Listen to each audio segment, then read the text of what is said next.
Maayong adlaw mga ka-ICIans! I am Sir Mac and I will be your moderator for this GILAS elections meeting the Avance 2021. For this meeting the Avance, I am honored to serve as the moderator and be a witness for this set of amazing students who respond to the call of serving to their fellow students. To start this meeting the Avance, may I request everyone to be in the presence of our most gracious Heavenly Father. Father God in heaven, we humbly call upon your name in the most important hour as we begin the meeting de Avance for the upcoming GILAS 2021 automated elections. We thank you for giving us the opportunity and guidance as the candidates will showcase their visions through their platforms. We ask of you to give each candidate the wisdom and knowledge as they will partake this meeting de Avance. All this we ask through your most holy name. Amen. Right at this moment, we would like to acknowledge the different parties. To begin with, let's have from the SIDLAC party, a consistent student leader since junior high school, grade 10 class president of Tomas Kabili National High School, a consistent honor student since junior high school of Tomas Kabili National High School, and a secretary of the Tomas Kabili National High School Math Club, and also a class president of ABM 3, grade 12. Ladies and gentlemen, let's have Miss Sharon Rose Arcina.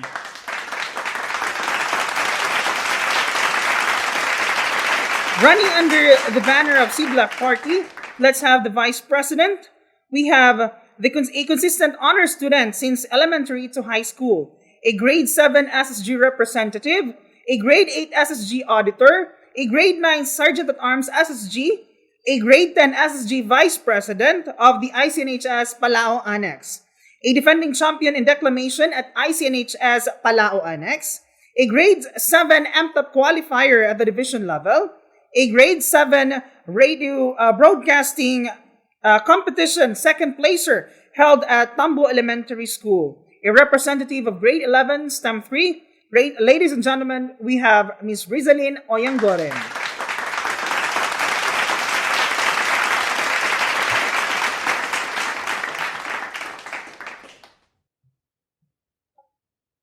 Running under the Dasig Party, for president, we have a consistent class officer during her junior high school at ICNHS Maine, a member of the Drum and Lyre Corps of ICNHS Maine, also the grade 11 ABM 2A class president, and currently the grade 12 ABM 2 president. Ladies and gentlemen, we have Miss Samantha May Suson.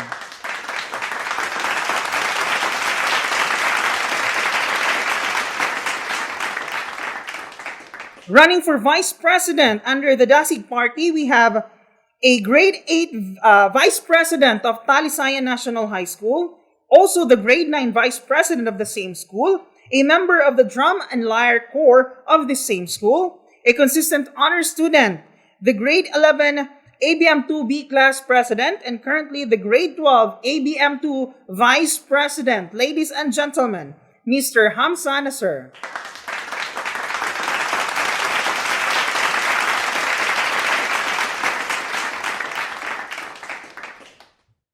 Running under the Salig Party for presidency, a 2020 to 2021 GILAS Senator, a 2020 Citizenship Training Program Officer of Iligan City East National High School, 2020 Kabataan Kontra Droga at Terorismo member of the Iligan Chapter, and also the 2020 Red Cross member of Iligan City East National High School. A consistent honor student during her junior high school at Iligan City East National High School. Ladies and gentlemen, Miss Micaela Isabel Roca.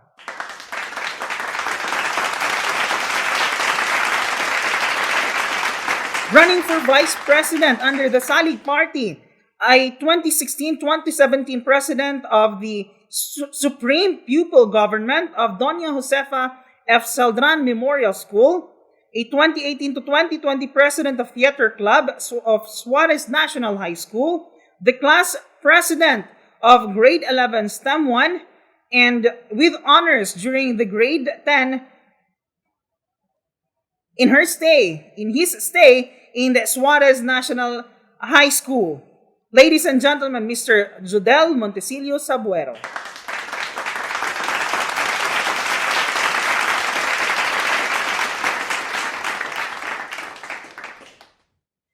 Right at this moment, we will acknowledge the different parties that is present for today.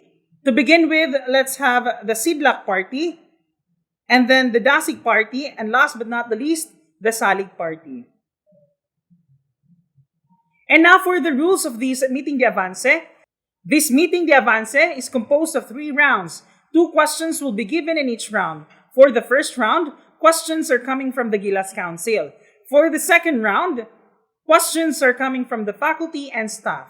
And on the last and final round, the questions are coming from the opposing party. So Sidlak party will throw questions at the Salig party and the Dasig party, same with the 2 other parties. Participants are given only 2 minutes to answer per question. Once the timekeeper will raise a red flag, it means the time is over. No bashing and throwing foul words for the entire duration. Disobedience of the rule is subjected to a half-day campaign suspension. Orderliness should be observed during the session. This includes no bashing, no booing, shouting, and no trash talking. If done, the candidate will be subjected to disciplinary action. To begin with, let's have Sidlak party, followed by the Dasig party and Salig party to introduce their members and to introduce also their platforms. Good day, everyone. I am Sharon Rose Arsena, running as president. And this is our vice president, Rizalyn Oyongaren, and this is our senators. Honey Jane C. Billones, Chin Riuyan, July May Fajardo, Sheila May M. Katipay, Janelle May E. Wario, Marian Esquilog, John Maynard Bation, Christine Arvasa, Aiza Doria Acer, Kait Pilarion, Rinalyn Lopez, Maricar Uzaraga Rojas. And this is the Sidlak party list platforms. Every Monday, we will conduct a kamustahan before they start answering their modules as well as the online learners to give them the courage or cheer up them to continue their studies.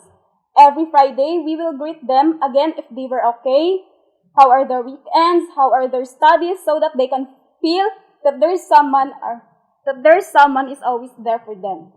For those modular students na walay kapliti padtog ICI, we can help them by voluntary na muhatod sa ilang modules, kay di man pud always na buhaton nato na. May nalang makatabang tas ilang problema, bahalag ingani na pamaagi.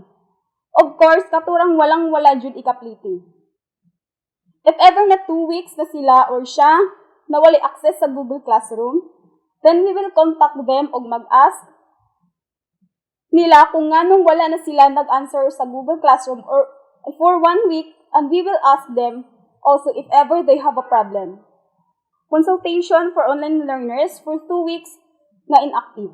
We can also help them by asking if na sila'y pangutana abot sa ilang giansiran. Sa ato ra pud na sabtan. Kakabalo naman jud ta kung unsa ka busy ang atong mga teachers, so makatabang pa ta sa other students and also makatabang pa jud ta sa atong teachers. This is not only for online class, but also for those modular students. Tamang sa atong mahatag ug makaya, tabangan nato sila.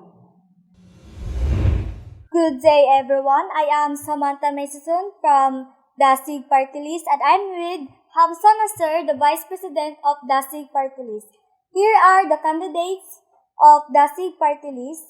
Here, Justin Tagailo, Marchulo Lok Borlat, Novia Apron, Bea Paque, Dayan Sarilama, Dishen 20 Pipito, Jenny James Arsenal, Kim Agosto, Lian Halchea Masote, Mike Rabuyo, Hannah May Mualam, and Siti Nihaya Disumangkot.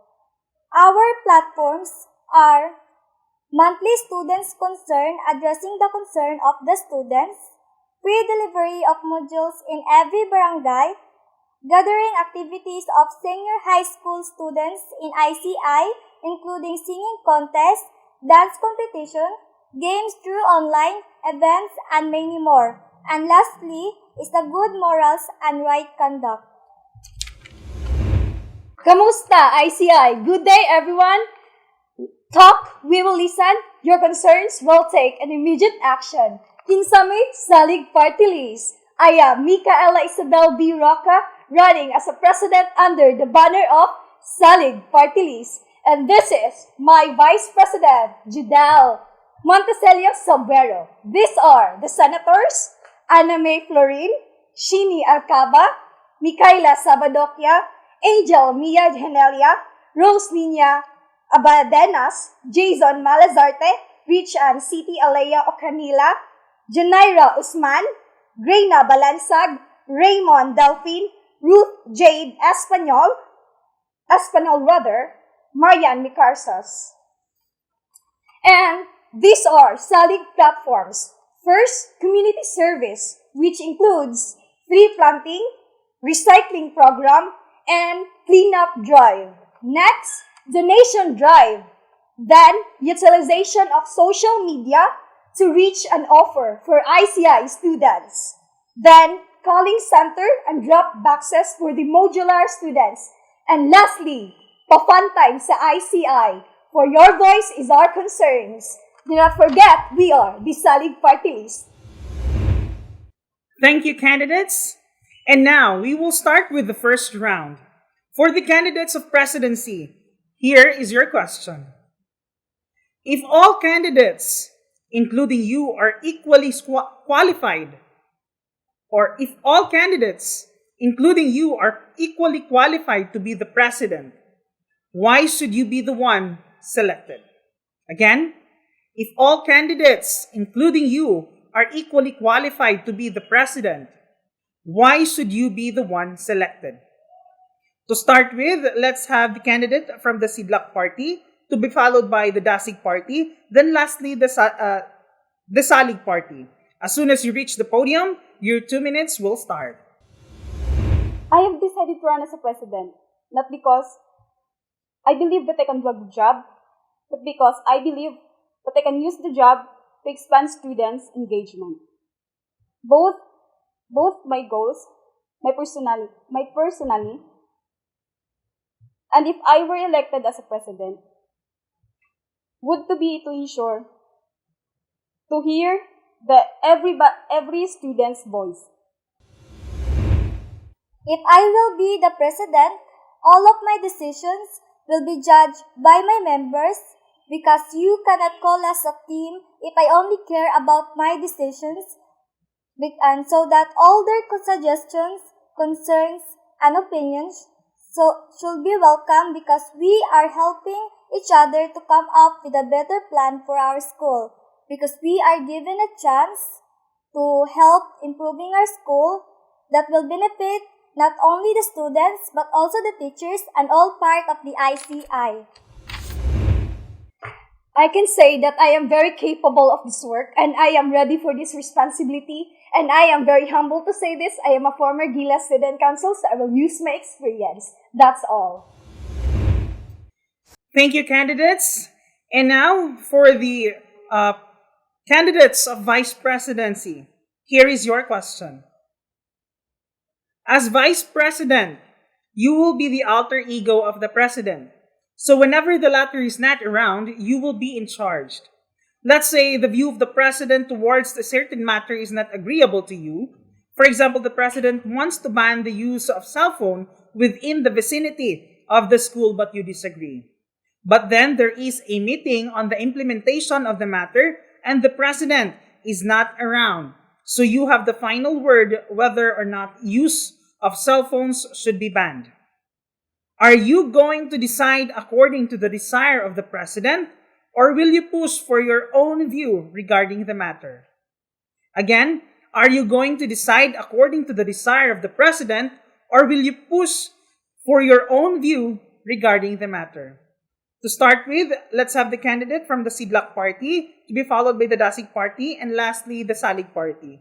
As soon as you reach the podium, your 2 minutes will start. Good day. Thank you for that wonderful question. Permission to speak vernacular, sir. For me, para lang sa akua. Dili ang president na ay decision iyaha. But rule sa president nga dili niya kailangan biyaan ang iyang members nga wala ka sinabtanay because president it's their job. Dili siya matawag nga president if iyara pasagdan iyang mga members nga naay disagree sa iyaha. Where is the cooperation with that? So in this case, if wala ang president and which is disagree ko, well, I have my viewpoints. So, panindigan na ako ang akong decision, which is ang president may wala. So, I have to alter this position. So, para sa akong i-defend ang akong decision, which is pwede man nato masabutan ang president, which is ang diri nga situation ako ang in charge. Wala ko ga take advantage nga vice president ko, which is kailangan nako ni nga position. Ay kailangan nako ni siya nga ako ning position because kailangan nako ni siya nga ako vice president, I need to do this.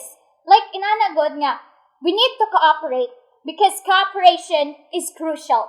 That's all. Thank you. Good day, ICI. Again, I am Hamsan Nasser, running for Vice President under the banner of Dasig Party. So, in that situation, if ever manggali nga naay decision ang President nga wala ko ni agree, so makidiscuss ko sa iyaha and regarding that matter para magsinabutay mi og matarong namo ang mga decision sa naamong mahatag. So kung para maabot ba nga nga sitwasyon, kabalo na ko kung sa ko buhaton og i-discuss sa isig katao. And that's all. Thank you. Good day, everyone. My name is Judalam Sobrero. Well, as for me, I'll handle this situation professionally. I'll state the opinion of the president.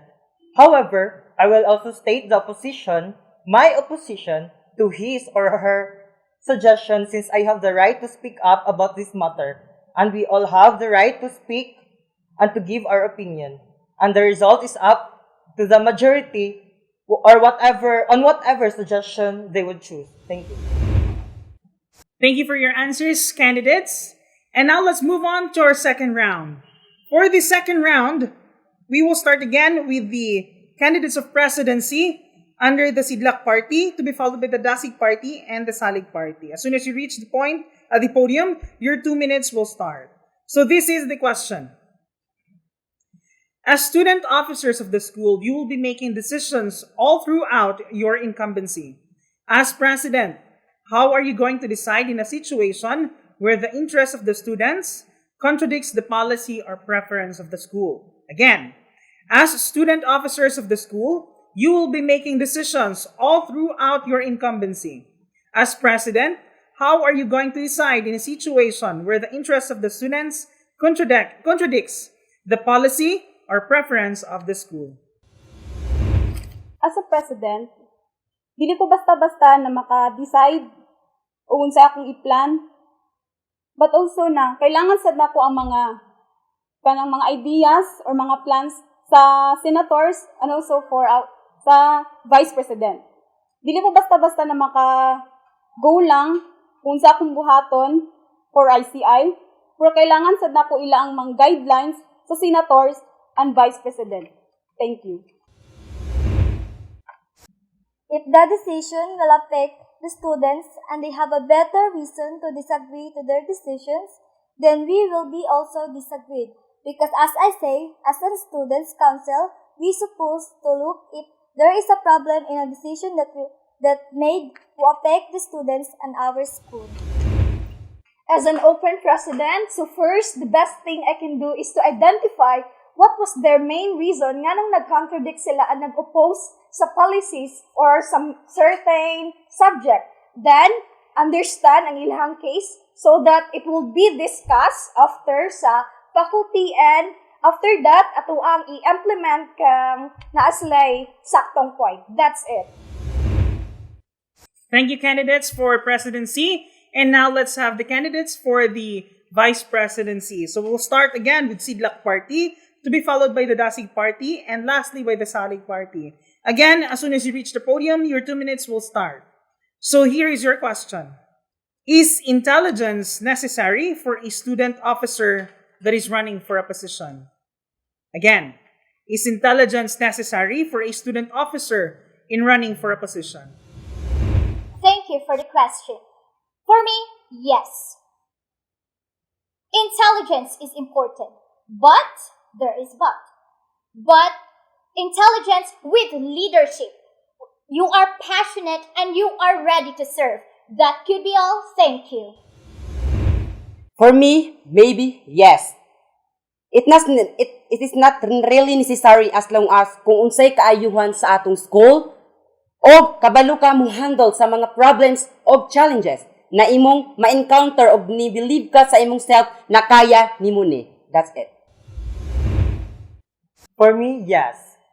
Intelligence is necessary and should be one of the bases to run for a position. And for me, I would also say that a compassionate individual is more than qualified. Thank you. Ladies and gentlemen, that ends our second round. And now as we enter the third round, I think, murag ko ano siya karon, nag-init na no ang ato ang mga opinions no with our different candidates for the candidacy no for the automated elections. And for the third round, the opposing party will be given the freedom to throw questions to the opposing party. Again, so they will be giving questions to other parties, no? Ayan, so they will have the freedom. So ang mga opposing party, they will answer the question in 2 minutes, and the other party also will give the rebuttal, and they will be given only for 1 minute to rebut. Okay, so let's start with the Sidlak party, and then the Dasig party, and lastly by the Salig party. This question is for Salig Party. If ever na, like, di ba, magkuhan mo, like for, di ba na, mention na sa garbage? Yes. Right? Yes. Ginusaw man na nimo pagkuhan, nagtaanion nimo ang mga students? Then how about the kuhan, like sa social distancing rather? Usaw man na siya pagpatupad kung mag-gather mo. Magkuhan mo sa garbage na kuhan. So, thank you. I can tell na these mentioned students are the student council, the future student councils rather. So, they are the one na mag-conduct sa clean-up drive.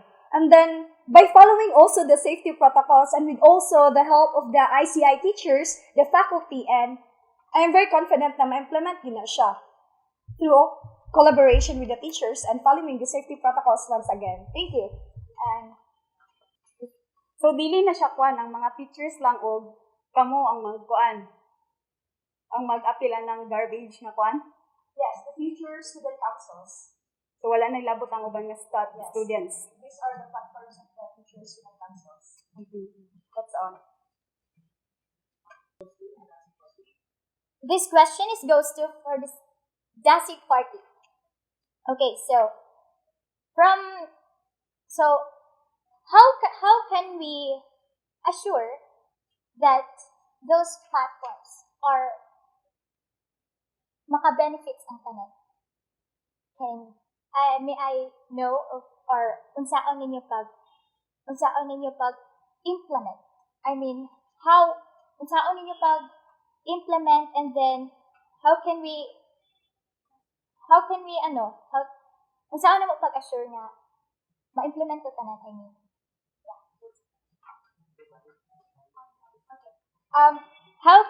Unsaon na mo pag-assure nga kato tanang platforms is ma-implement ko siya, which is maka-benefit tanang students sa ICI.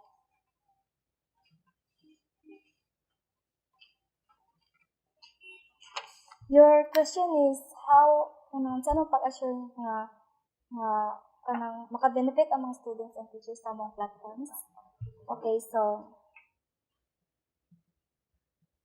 one of our platforms are monthly students concern, addressing the concern of the students.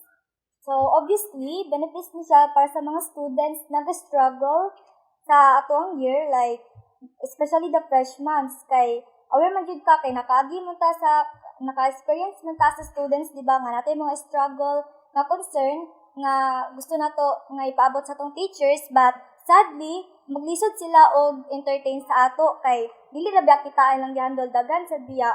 So by the help of this kanang advantage sila kay makatabang mi para malihok og dali ang ilahang mga concern.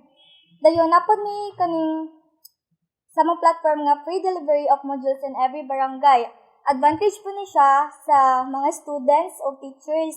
Sa students kay nay uban na nay trabaho, tapos sa teachers pod makakuan sila kanang males ang mga late submit sa mga activities or modules sa modular students. Dayon kaning gathering activities of senior high school, dako kay ni siyang advantage sa mga students kay naakay ka ng chance para ma-express ang imong talents, maka-discover ka sa imong mga new talents, ma-expose nimo ang unsay imong talents, kay naman may singing contest, dance competition, so makahagkan pug ka og maka-create ka og maka-create ka bond together with your co-students and our teachers.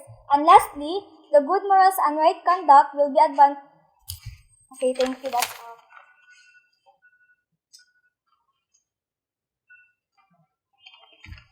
This question will goes to Sidlak Party.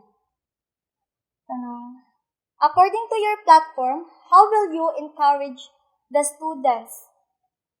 Katong sa tong platform ninyo nga, encourage ninyo yung students para mupadayon mupadayon silang kwan. How will you do that? What is your way? How will you make a move according to your platform? Okay, thank you sa question. Ang among way para makuan na muna siya nga platform is we will contact them by call or even video call. Then amo silang pangutanon if ever nga na ba sila problema, personal problem or family problem or sa school problem. If ever nga nami matabang sa ila,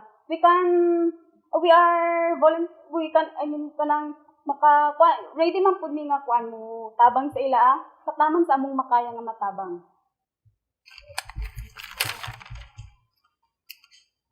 How are you sure nga ang mga students mag-participate when you do video calls or call them according ana nga situation? Dili ni sure is if tanan nga student kamong gikuan is mo participate ana. As long as ang among part or among job, among gibuhat nga para tabangan sila, naarap na sila is mo cooperate sila sa amuha. Thank you. So this question goes to Salig Party. So, unsaon ninyo paghatag og solusyon sa mga modular learning for those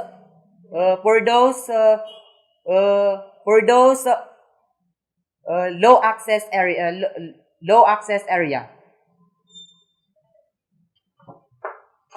Okay, thank you. Dasig Party List. So, unsaon na mo? So, the best thing we can do is katong drop boxes sa annex 1 or sa main na building na siya i-assign, assign, and then katong mga modular students, dito na sila moadto ug mag-drop sa ilang boxes na nag-address sa ilang concerns. That is the best thing they can do. Okay, this goes to Sidlak Party List. So, unsay advantage ninyo sa ubang party list and how can you be so sure na inyong advantage is also makatell me na fitted mo ana na position to run as a future GILAS Student Council? Okay, so thank you. So, saan na mo pag Ang sa inyong advantage. Okay, what are our advantage? Yes. Okay, so from our platform, Kamustahan. Kamustahan from every Monday and Friday. So, kana lang siya nga kuan is for me advantage na siya. Why? As we all know, many students are dili ta ng students na stable mental health. And yes, tinuod na siya. So, we can be that someone they can lean on in times nga feel nila wala sila maduulan. And of course, kamustahan sa mga modular students every Monday. Every Monday is cheer up, to cheer them up. Hey, how's nagkuha na kasi module? Yes, nagkuha na ko. So, good luck. You have a nice week. And then every Friday, which is humana ang ilang module. Like, how's your week? How's the modules? Yeah, are they done? Or, yeah, so, yeah, keep it up. Keep going. Nay nagulat sa unahan. Kita tanan, basta sa sidlak party, kita tanan, abante. Thank you. Okay, so you mentioned about the kamustahan. And we have a guidance center which nagana sila og counseling and also nag-mental health awareness sila. And do you think ang inyong kamustahan is very effective compared to the guidance center? And do you think that is your biggest advantage na fitted mo to run as a future student council? Okay, thank you. Kita diri wala ta nag-compare nga. Ay, kuan amo, advantage amo kaysa sa ilaha. But cooperation is the key. Mag-cooperate ta. What's wrong with cooperation? Mas kuan ang cooperation, which is mag-cooperate mi sa guidance council, which is mas daghan, the more the merrier. Mas daghan ang matabangang estudyante kay wala ta kabalo na ay gahilom-hilom dira, but deep inside kuan na sila. Deep inside like problemado kay sila, like wow, wala na sila kanang gana mag-module or mag-online class baka. Well, we are here. Since na ay uban wa nakabalo sa panahon nga na ay busy. Well, kita. How about us? Kita. Pwede sila moduol sa ato. They can approach us or sa kuan ba maghimo man tag GC maghimo tag GC para ni ana. Thank you. Okay, my question is for Dasi. So, about sa inyong platform nga katong free delivery sa modular. So, sa modular, unsa ang how are you so sure nga ma-deliver ninyo on time ang ilahang module even though nga nasa may conflict sa inyong studies?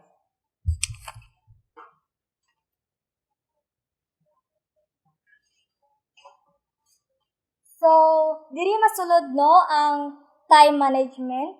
Anong gitawag nato nga pagbahin sa imong time since ni run man ka as student leader, so aware na ka na dapat i-manage nimong time for your own school work and for your work as a student council. So I can say nga if kami better time management, ma-deliver dyan na mo successfully ilang mga modules kay mga dyan na mong platform. So, uti pulos sa mong plataforma kung dili na mo panindigan. I think that's all for our candidates, no? So thank you so much and congratulations for answering those questions. So this ends the GILAS elections meeting the Avance 2021.